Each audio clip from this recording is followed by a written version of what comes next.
The Diary of Fate.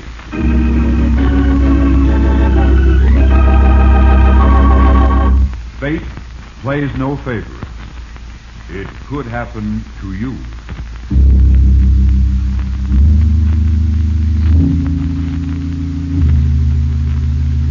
Book 84, page 946. In the Diary of Fate.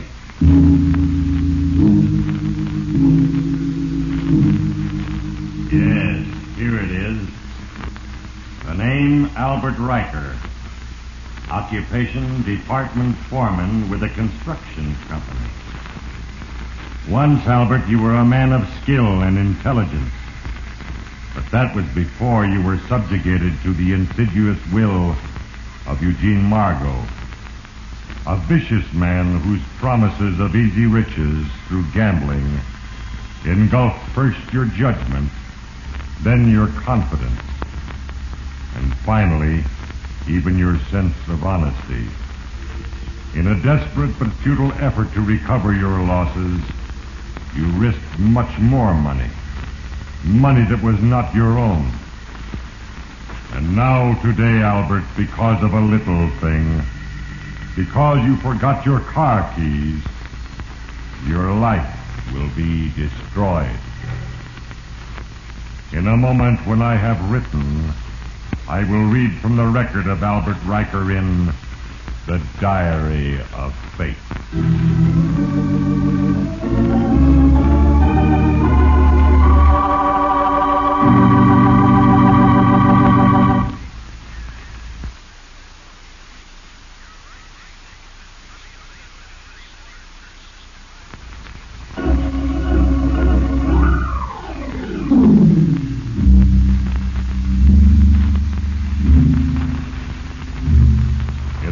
Record of Albert Riker, the stamp of doom is already fixed on the pages of his future. And for a brief moment, I, Fate, look ahead at a single awful incident. What's the matter, Nancy? Albert, why are you looking at me like that? Albert, I'm frightened. Of your own sentimental husband in an old blue sport coat? With a silly checkered wheel? Albert, what are you going to do? Stay away from me.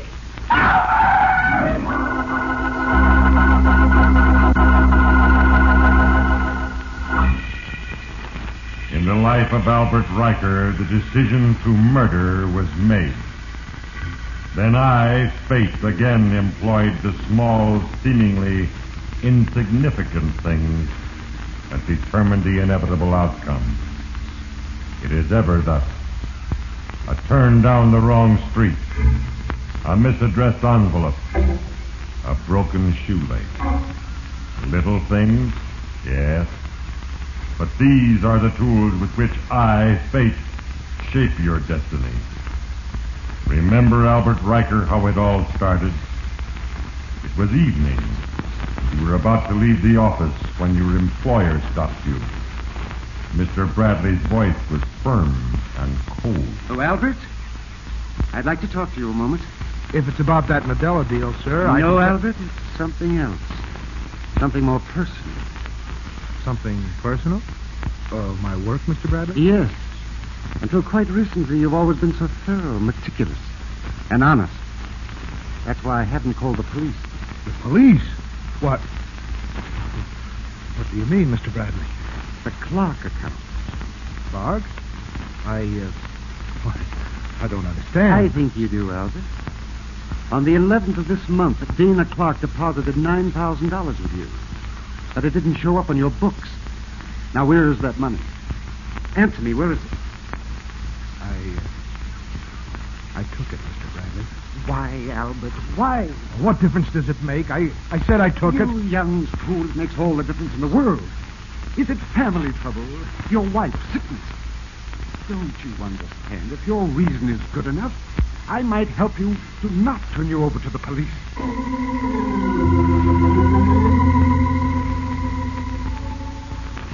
Yes, Albert. The money you had lost gambling with Margot and his friends has belonged to Mr. Bradley. But as you faced him and brazenly lied about a family mortgage, which had prompted you to borrow from the firm, you thought bitterly of the $20,000 in negotiable securities your wife Nancy kept hidden at home. Mr. Bradley accepted your desperate promise to return the money within a week. And when you arrived home, the thought of the bonds Nancy owned had crowded everything else from your mind. Nancy, for the love of heaven, listen to me. You've got to do as I say. You must give me those bonds. I don't have to do anything of the kind. Now, look, Albert, we've been through all this before. I don't want to lose every penny I have because someone has a better poker hand than you do. I said it was for an investment. A good investment. And I say you're lying. Albert, I just can't trust you anymore. You're gambling. I never know where you are or who you're with. Oh, good Lord. Must you also be the jealous wife? Well, what do you expect? Oh, Nancy, you're not making sense. Now, look. I've got to have those bonds. I'm in debt. What about your late hours and those women? Nancy, there are no other women. You're lying. Oh, it's useless to talk to you. I'm going to bed. And don't bother trying to find the bonds, Albert. I have a new place to hide things from my husband. Good night. Oh, who the devil? Hello? Riker, this is Mark. Do you realize it's after midnight? I told you not to call me at home. You told me. Look, Sonny, don't step out of this. I'm still the teacher and there's still only $4 grand. I get impatient over Mark. I know it, Margot. Give me a little time. I'll work everything out. Sure you will, Albert. Sure. I wanted to let you know I'll be at the Crater Hotel tomorrow night on. The Crater Hotel? That's right. I'll expect to see you there. So long. Goodbye, Margot. What? Well, Nancy, what are you doing out of bed? Who are you talking to? Oh, just a fellow I know. He was... Don't you think I have ears, Albert? Go ahead, lie to me. Keep on lying. What are you talking about? Have you lost your mind? Not yet, I haven't. And believe me, until I do, you'll never see those bonds.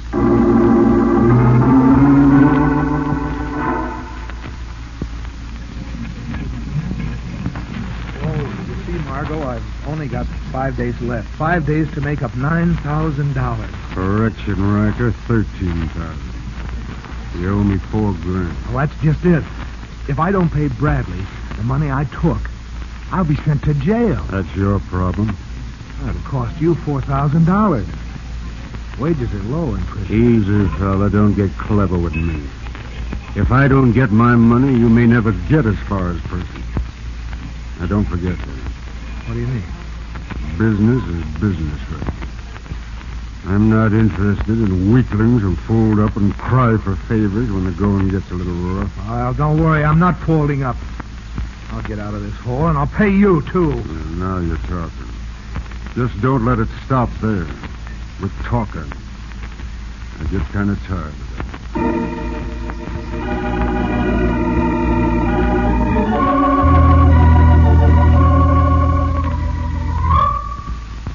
Yes, Albert. Eugene Margot was ruthless.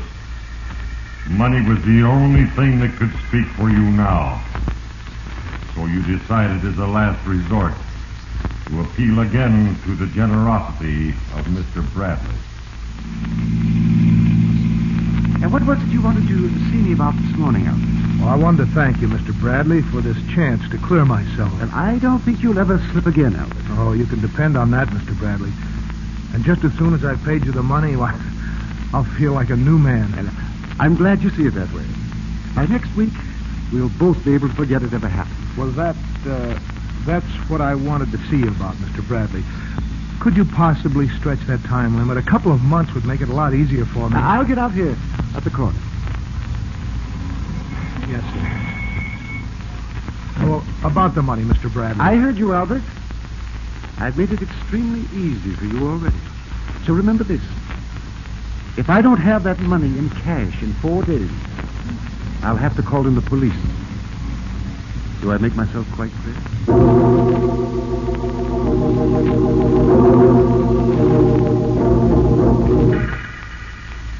Bradley's words swept through you like an icy wind.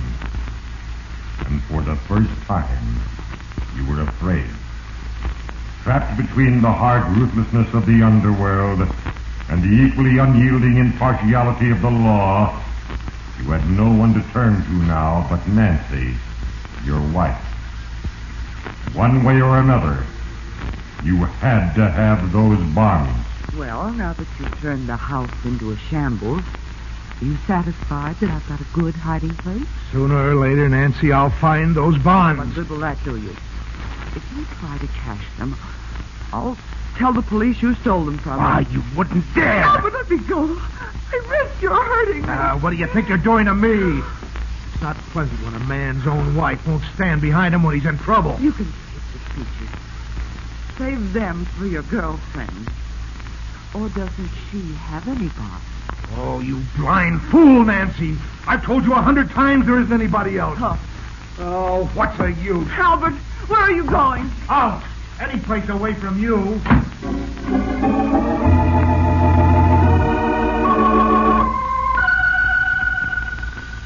You stormed out of the house and walked quickly to your car. Then, Albert, fate intervened, and a little thing happened. You forgot your car key. You turned back toward the house, then stopped abruptly. The shades were drawn, and Nancy's silhouette stood out sharply in the light from the living room table lamp. Suddenly, you had the answer. The lamp was being tilted. Now you knew where the bonds were hidden, in the base of the table lamp.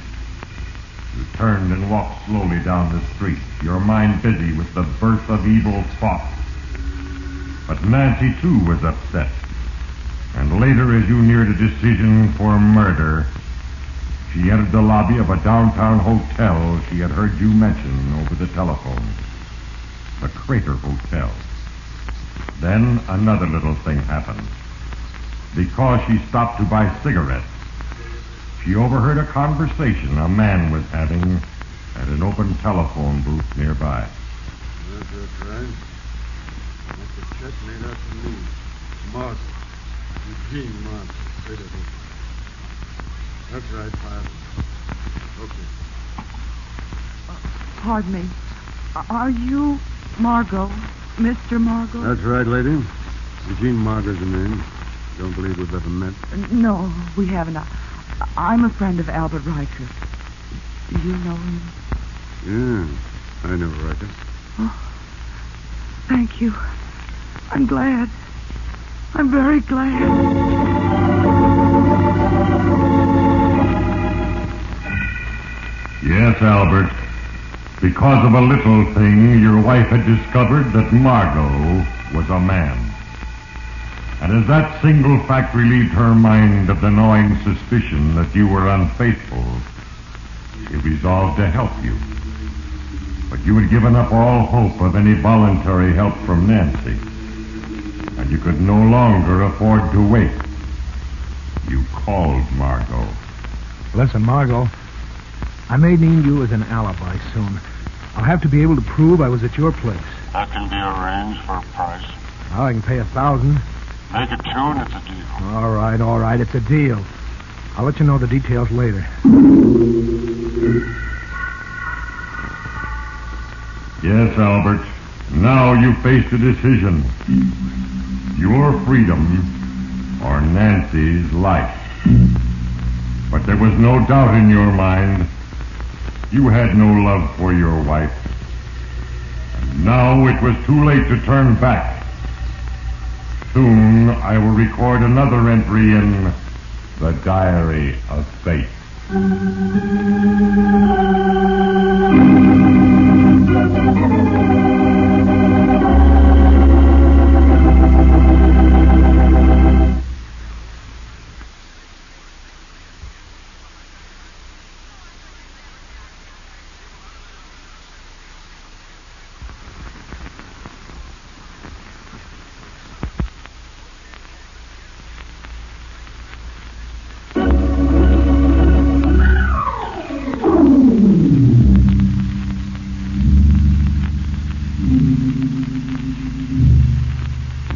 mortal faced with decision today can choose for evil and be certain of tomorrow.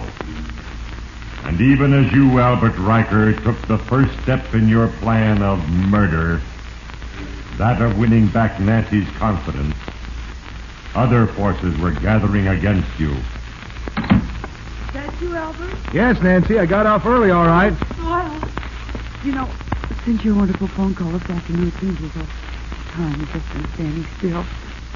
What's that? Oh, this? Some flowers. Violets. I remembered you liked them once, Nancy. Oh, they're lovely, Albert. Oh, darling, how did we ever let things get so far out of hand? Oh, it's been all my fault. Everything went wrong, and, well, I just took it out on you. Believe me, Nancy, I'm sorry, too. Very sorry. The same goes for me, but let's not talk about what happened. Let's try to start over again. That's exactly what I have in mind. Nancy, do you remember where we did start? The lake, our honeymoon. Oh, Albert, wouldn't it be wonderful? Could we go there again, just the two of us? We're going to, Nancy. I've already planned it. Every detail. We're going day after tomorrow. Oh, darling. Oh, wonderful. I remember it all so plainly. That cozy little cabin, the fireplace, and you in that sport coat I was so crazy about. Not the blue one. Yes, the blue one with the funny little check running through it. Albert, will you wear it? Oh, but Nancy, Please, Albert, please. Promise me. Well, all right. I'll wear it.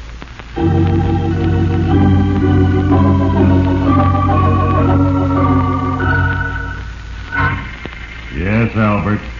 Nancy's enthusiasm for the trip you had planned so carefully gave you confidence when you spoke to Mr. Bradley the next morning. I wanted to tell you, Mr. Bradley, that I've worked things out and I'll have the money by tomorrow night. But that's splendid, Albert. I'll never let you down again, Mr. Bradley. You and my wife have complete faith in me. It's given me strength. You told your wife. Oh, yes, sir. You see, it was sort of to help Nancy's folks that I took the money. So I'll have the cash for you by tomorrow night at the latest.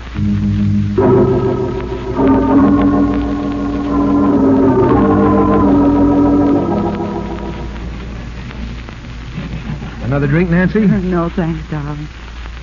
Albert, about that trouble we had with the bonds and... Oh, let's forget about that, Nancy. All right. There'll be plenty of time to talk.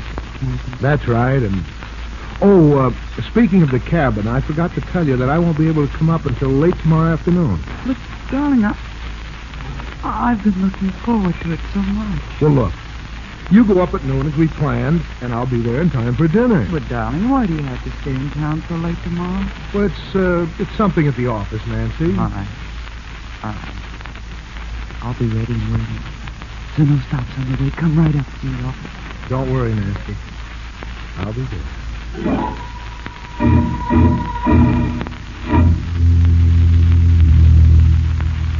Yes, Albert. You would be there. You were impatient the next morning, and it was impossible for you to work as you thought ahead to the moment when your wife would be out of the way, and you would have the money you needed so desperately. Finally, it was time to leave the office. You were almost to the door when... Albert, Mr. Winters is on the phone now, and he wants to see the specifications on their plant edition at once. They've got some sort of conference going on up at his office. I hope you don't mind going up there now. Why, no, Mr. Bradley. Not at all. Good. It shouldn't take more than an hour or so.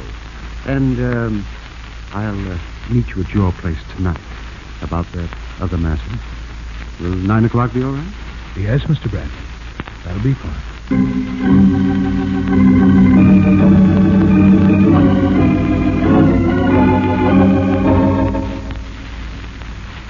Little thing, Albert. Yes, fate brought about an interruption in your timetable for murder. The conference with Mr. Winters took even longer than you had anticipated.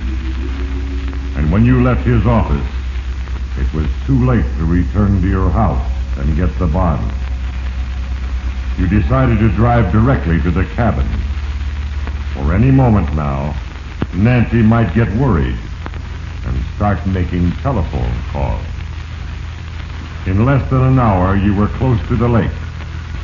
Only minutes from murder. As you got out of the car and walked up the path, your eye caught the blue sports jacket draped over the banister of the cabin porch where Nancy had hung it, so you couldn't miss seeing it. You laughed bitterly as you thought of your promise to Nancy. And you quickly removed your coat and put on the blue sports jacket. Then you went in.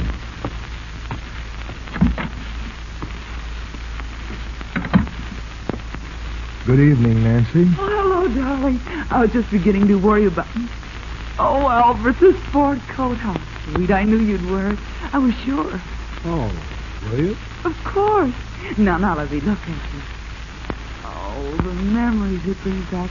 You know, it's just... What's the matter, Nancy? Albert, why are you looking at me like that? Albert, I'm frightened.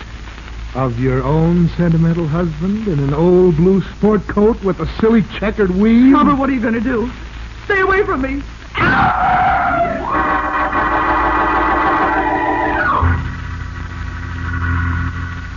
Yes, Albert Riker, you killed your wife. For a moment you stared transfixed at her blood on your jacket.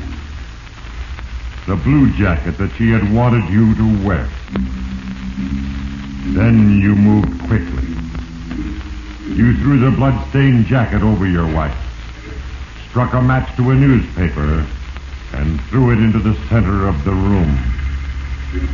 At the door, you stopped, picked up the kerosene lamp, and hurled it at the opposite wall where it smashed to bits.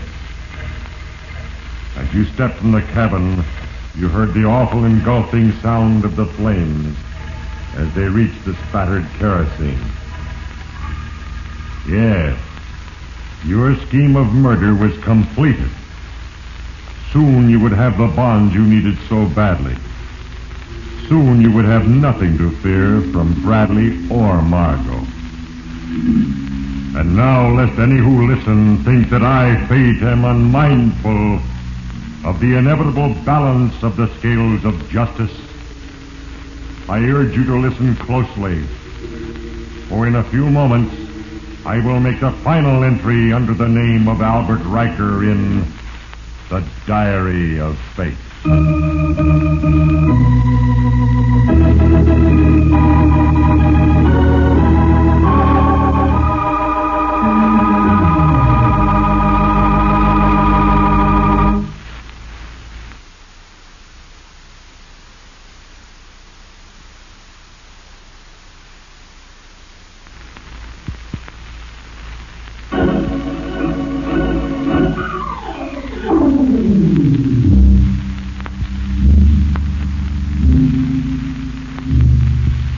Constant as the passing of time is the unrelenting principle of justice.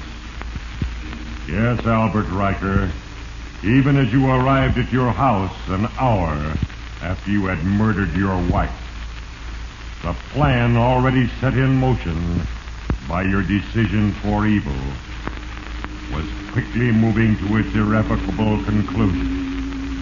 And not even I, Fate, could alter its inevitable course.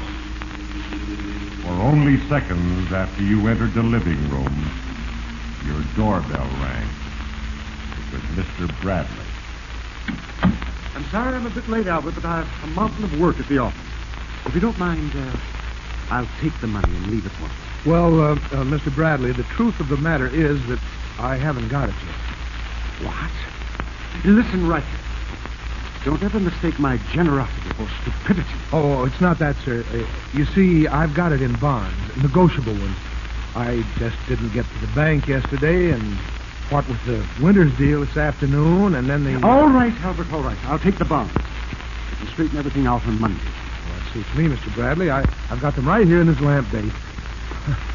Sort of a family vault. Here we are. Barnes in a second, and then I can go... Well, what's wrong, Riker? The bonds. They're gone. What? They're gone, I tell you. What's that?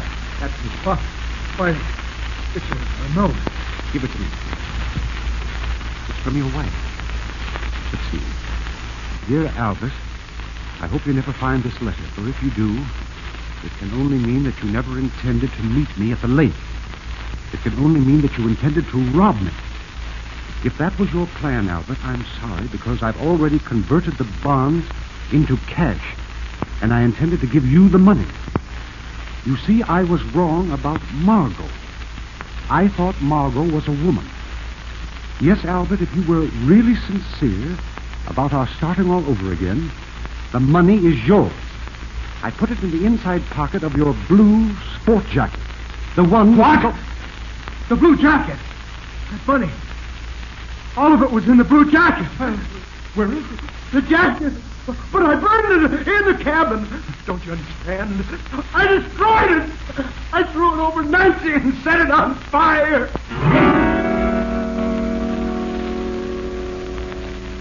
And now it is time to close the book. Another entry has been duly noted. In the case of Albert Riker, as in the cases of all mortals, I, fate, am but the instrument of a plan. And the little things of life are the tools with which I work. I, fate, arranged for Albert Riker to forget his car keys. And as a result, he discovered where his wife had hidden the bonds.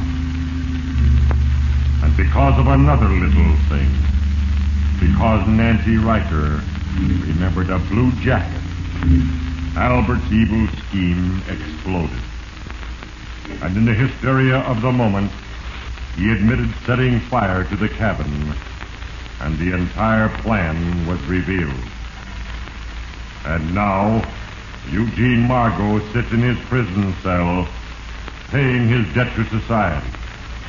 And as Albert Riker feels the straps of the electric chair snapped about his legs, he curses me, fate, for the little things that brought about his undoing. Now the plan is finished, complete, and justice has been served. Ponder well the moral, you who listen, and remember, there is a page for you in the Diary of Fate.